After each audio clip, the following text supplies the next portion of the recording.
Have you ever wondered what it's like to attend one of the biggest card shows in the UK? Well, today I'm going to take you to the London Card Show and show you exactly what it's like. I have been to many London card shows, and I have been to the smaller ones and I've seen it grow, and now I'm lucky enough that I actually get to bring my TCG store along with me. And look, here we are, the Sunday of London Card Show, full of vendors, full of people buying, full of people here to have fun. The thing I like about this show as well, it's not just Pokemon, it's a little bit of everything. So if you collect other TCGs, including sports cards, yeah, I know we don't have that a lot in the UK, but there is quite a big sports card community that actually attend and vend at these shows. The first stop was Collector's Card House, excuses Zetch's profanities there, and this is my TCG store. We bring as much as we can to these shows, but we can't bring the entire shop with us. So we have singles, packs, binders, we have some really cool collection boxes, triple blisters, booster boxes, single packs for those who don't want to spend their money buying a full collection box, and also the uncut fossil sheet, which is pretty cool. And there's a little sneak peek at the Bear Walker Charizard skateboard that we actually gave away, but we'll talk about that later. So this is the setup, this is the stand, this is what it looks like when Collector's Card House attend a TCG convention or show. London also have a trade zone, a kids zone. There are grading companies there such as Ace. Voltex are always there, and their stand this time was awesome. Look at the huge life-size kind of binder. Insane. Slabs, singles, ETBs, you name it, you can find it. There is also a main stage where the fun stuff happens. We actually got to live stream on that stage and take part in a panel, which was really fun. So before everyone started creeping into the show, I tried to do one round where I could get around, have a look what was on offer, because on the Saturday I didn't even get a chance to do that. We were there the entire weekend. And one of my first stops, and it's always one of my stops at any show, is Sian's plushie stand. She has the best plushies in the business, and I always manage to pick up one or two. Even though I have so many plushies, I actually haven't got room for them anymore. But I mean, just look at them. They are too cute. She also had some slabs, some singles, and some other accessories available, which is pretty cool. And look at that backpack. I loved it. You can't beat a good plushie stand. All of the evolutions, and these are really cute because they were actually keychains. Lots of little accessories, and it's always color coded, so it always looks so good. It draws me in every single time. And then for the first time at a UK convention, PSA were actually here taking submissions in person. They had this whole booth set up. It's like a mini version of PSA came to the UK. Look, it's like a little reception area and everything. It was incredible. You could create your account there if you didn't have one already. You could walk up to the desk, you could submit your cards. It made it so much easier for people. We have Zion cases on display. We have sports cards. Like I said, I'm not really into sports. I like my WWE, but if you're a sports card collector, there are sports cards available at this show every single time. Lots of Pokemon though. I mean, Pokemon overload. I even spotted some overpriced PokéRev mystery packs in the wild. We won't hover on those too long. There were graded comics. There were other plushies. Love these sleeping plushies. They're always so cute. And there he is. I think his name's Hector. I think he hit the wall here. Oh yeah, bosh. Poor Hector. Okay, this was the Charizard skateboard we were giving away with Whatnot. So it was on Dean's stream. And don't forget, guys, I actually stream on Whatnot every single week. So if you haven't already, go and follow me over there as well. Now, Whatnot had something cool at their stand. It was a vending machine. There were booster packs in here, and I believe if you got really lucky, you could have got some really spicy booster packs as well. They actually had a really big setup this time, and it looked awesome. Okay, we are heading to Famous Grail, and Viv is going to give me a mystery slab. I feel like this has become a staple of the videos now, so here we are. Right, am I picking or are you picking? Okay, right, here we go. Lucky dip, are we ready? I'm going to go straight down the middle. Right, here we go. One mystery graded card in there. Could be anything. Let's open it up, see what we get. Right, here we go. Hopefully it's a good one. Hopefully it's good. We'll edit it if it's not. Right. Yeah, I think it's an ace slab. Oh. Oh, I'll take it. Not bad. Ace 10. 7 in 10 ace label. Thank you very much. Let's go. Cheers. Congrats. Okay, this is really cool. This is a graded card binder. So all of the slabs are in like their own individual sleeves in here. It's actually a really good way to display slabs at a card show without having to like fill a whole cabinet like this, which you can obviously do. But this is also another really good option, which I really like. I think Viv said he saw it in the US at Collecticons, and he's decided to get one. But yeah, I saw this earlier and thought that was awesome. Checking out some more of the slabs. There was some ponchos here. I mean, Viv's always got the goods. Some ace grading slabs, and I really liked that Alt Art Glaceon that had the ace label as well. This poncho was catching my eye. It looked really nice. Lots and lots of singles, and I really love to look through binders at card shows. I would say no matter what card show you're going to, whether it's a convention in the UK or the US, spend some time flicking through the binders, because that is sometimes where you can find the gems and the goods. And also, if you're not after cards in perfect condition, as in you're not going to grade them, you're not looking for PSA 10s, you can find some nice binder copies to go in your binders at home. So if you need to fill any gaps in your binders, this is where you're going to find the goods. Some cool exclusive plushies. I spotted some of the world's plushies there as well. And then lots of booster packs that are other language. So we're talking Japanese, Thai, Korean. I spotted this Blissey, honestly. Blissey Chansey draws me in every time. But some other cool booster packs. Something that we don't actually stock is a lot of other language booster packs. But if you're ever looking for simplified Chinese, Korean, Thai, Famous Grail always have the goods. It was then over to Hadda's stand. And oh my goodness, you needed a big bank balance to purchase anything here. There were crystals, there was, I mean, basically just everything you could imagine from Skyridge. There's the Crystal Charizard and the Reverse Crystal and all the other crystals as well. There was Legendary Collection, EX Era. This is why I love coming to these card shows, because you never know what you might find. Also found this very, very cool miscut Flareon that was super off-center. It actually looked crazy on the front. Found this really cute Sylveon box as well. I kind of want to add these to my collection. My favorite evolution is Sylveon, if you wonder why I talk about Sylveon all the time. This stand actually had some cool little figurines as well, so maybe one day I'll pick them up, but again, I don't think I've got anywhere to put them. Spotted the Chansey from the new set. Twilight Masquerade actually drops this week, so I hope you guys enjoy opening that. Spotted some screen promos, more ponchos, this Gengar Mimikyu in Japanese from Tagbolt, which is insane. Look at all the ponchos here. I mean, spoilt for choice. The Japanese Moonbryon, the Sylveon from EV Heroes, and the art collection Zard with the magazine. Lots of high-end singles and high-end slabs on this stand. I'm going to go find Pokézech. He is vending today, and I think he is over in this corner here. Here he is. Hello. Get away. Get away now. Imagine actually just started recording the scene. Honestly, your intrusive thoughts are insane.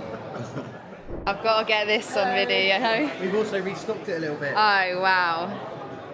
That is insane. Seeing that Gigabinder in person was insane. Always like to check out what the Volt X stand has, and this is actually the first time that they had this stand at a show. It looks so good. It was like a mini Volt X shop at the convention. I also always like checking out the custom bits of artwork that people do. There was some little coasters here, some badges, some plates, and they are always cute to see. And look how cute the Umbreon artwork is on this plate and coasters. It looks so good.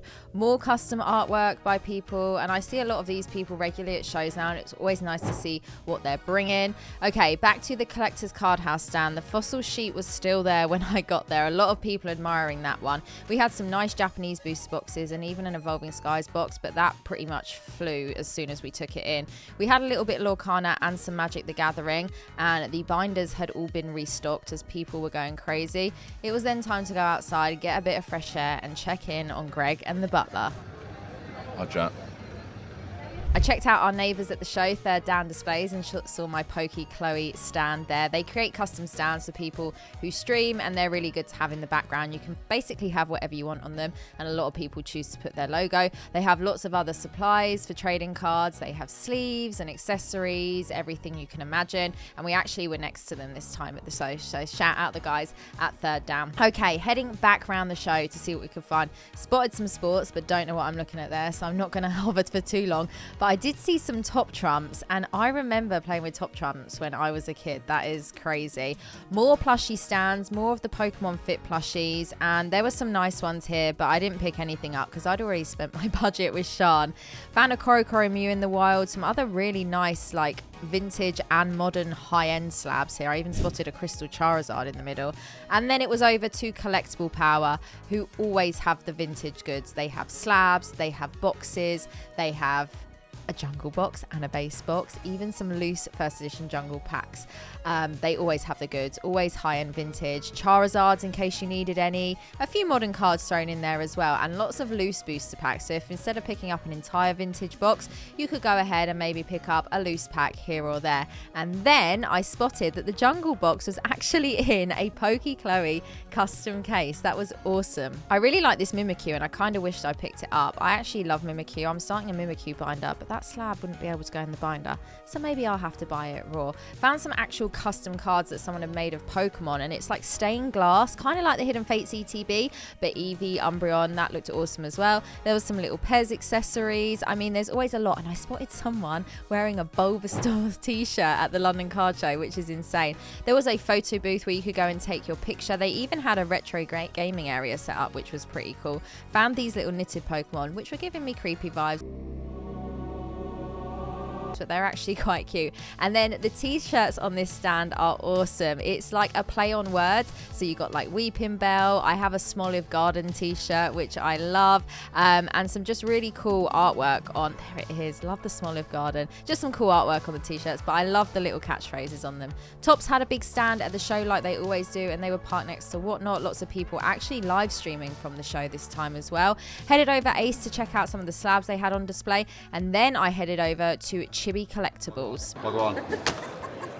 I just bought, guys, so in this video we bought 4 graded guards and got 2 free, so 6. How cool is that, guys? Like and subscribe, please. Thank you. Do what Alfie says, people. Like and subscribe. Like and subscribe. Some cool ETBs as well. Plasma Blast. You don't often see black and white ETBs in the wild.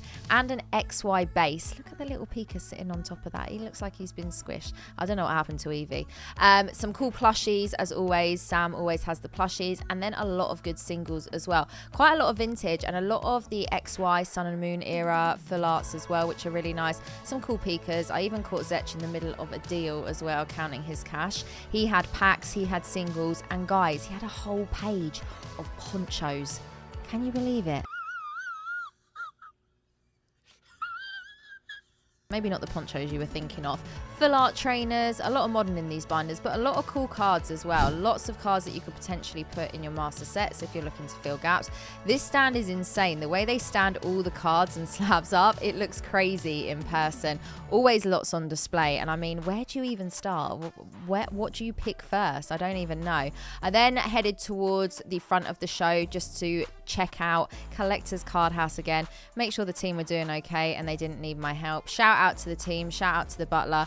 They did such a good job over the weekend, and without them we wouldn't have been able to keep up with it. As you can see, the stand was pretty busy, and shout out Chloe, I see you there. Dean had also just taken in a very, very cool collection for the shop as well, which was crazy. Got a little custom Chansey gifted, and Frank even got a gift as well. He loved this when he got home. I wish I got a video. I spotted some wrestling cards in the wild, which was pretty cool because it's not something I see very often at the UK shows. Charlotte Flair Auto, would have loved it, but $500 kind of wasn't in my budget for the show. Like I said, I pretty much just bought the plushies, and then this Taylor Swift t-shirt. My friend Zach is a huge Taylor Swift fan, and he actually told me that was a very, very awesome t-shirt to see out in the wild. There were also some cool bits here, some like Friends memorabilia and other bits and pieces. More deals being done at Collector's Card House, taking in singles. Very nice all art. We always buy singles and collections. Shout out Mav. Dean always looks so nervous when I film him. Like I was saying, we're always buying collections. We're buying singles, we're buying sealed, vintage, modern, and everything in between. So if you are ever looking to sell your collection, do find us on Instagram at Collectors Card House, or drop us an email, info@collectorscardhouse.com. We'd love to see what you guys have for sale. There's me doing my little selfie, which I have to do every time. And this is a really cool collection we picked up. We picked up a bunch of slabs and singles, and inside was this shining Celebi in a PSA 10, which is huge. As you can see, the deals really picked up towards the end of the day. A Burning Shadow set made its way over to the stand. Dean checking out the Charizard. He's a huge Charizard fan. And then, speaking of Charizards, it was time to give away the Charizard skateboard on Dean's Whatnot stream. We got to go to the main stage to open some Obsidian Flames live. We wanted to keep it Charizard themed. And then it was time to head over and pack battle with Bav. The math, right? Alright. Quick math. Are we just like taking 6 or what? How's this one working? Yeah, No, yeah. It's yours. You go first. You take whichever ones you want. All right. Oh, we'll take them all, yeah? Oh, yeah. Cool. Yeah, Do you know okay, what? yeah, yeah. I'm gonna yeah. grab these 5. A few minutes later. Alright, so just done a little pack battle. Pulled a Rillaboom VMAX and a Gengar. What'd you get? This is my free Rillaboom. Greninja V. Yeah. Bav, what'd you get? Sorry? What'd you get? What'd you pull? Oh, again, got a V, my free pack. That's 6 packs. I was gonna take that. 6 packs. Yeah, so guys, do you want to see my pulls? They're right here. It's actually a lot of pulls, you know. It's mad amount of cards. I think that's incredible, to be honest. Then while it was quiet, I found my opportunity to head over to the Whatnot vending machine and actually have a go at getting a pack. Was I going to be lucky? Was I going to get one of the vintage packs that was hidden inside there? We let Dean go first and he got an Obsidian Flames, which is okay. It's not too bad. Then it was my go. I didn't know where to go first. I didn't know whether to be tactical, but I went for the top right. And drumroll, please. I got a Temporal Forces, which I can live with. Then I went to the back of the Whatnot stand because I didn't actually realise they had a display with lots of cool TCG items. They even had some Expedition packs in there, which is insane. People were taking their pictures on Polaroid, sticking it on the wall, and there were also some vintage Yu-Gi-Oh! The stand altogether just looked so good, and I love that you could take the Polaroid pictures. Shout out to Matt, who then showed me some awesome cards that he had picked up. So this is all coming, so basically we're going to be doing a dip and whatnot, Right. and I've never done one, so we're Okay. building it. So and these are the ceilings, so we've got stuff like Charizards in here. Ooh. Yeah. We got Matt with his collection. Oh, that's such a nice card. Charizard. Seen these ones? Yeah, love those. Yeah. Very Umbreon, nice. Mewtwo. Love that card. Yeah. So that's going to be in the dip as well. So this is like the building of it. Yeah. Oh. Yeah. Well, look, Rayquaza. both of them are going to be in there. I wanted to get one last loop of the show in just to see what I could find in case I'd missed anything earlier. Found some E-Series blisters, which is awesome, and then these very cute Funko Pops. Normally with Funko Pops, I like picking up horror Funko Pops, not Pokemon Pops, but maybe I'll expand my collection. Spotted a reverse legendary collection Charizard in the wild, and then talking of Charizard, I spotted Butler with this binder, picking out some goods that we were actually going to buy from the person who brought them over. And then look at the randomness of this. Very random. Page 2, near mint first edition Nidoking, Burning Shadow Charizard, Yeah, we're gonna absolutely show that off in the vlog in a second. and an Urshifu. All right, guys, welcome. We are at the great. Find me a more random binder. No promo. And then you run out of Ready? pages, and then you Yeah, find also, more guys, again. we are the biggest UK card show. And then the day was slowly coming to an end. People picking up their last singles, their last packs, their booster boxes, all of the goods before the show started to close. And what a show it was. I met so many new faces and I met so many people that I've actually become friends with in the community, which is crazy over this journey. And guys, I can't wait for the next one.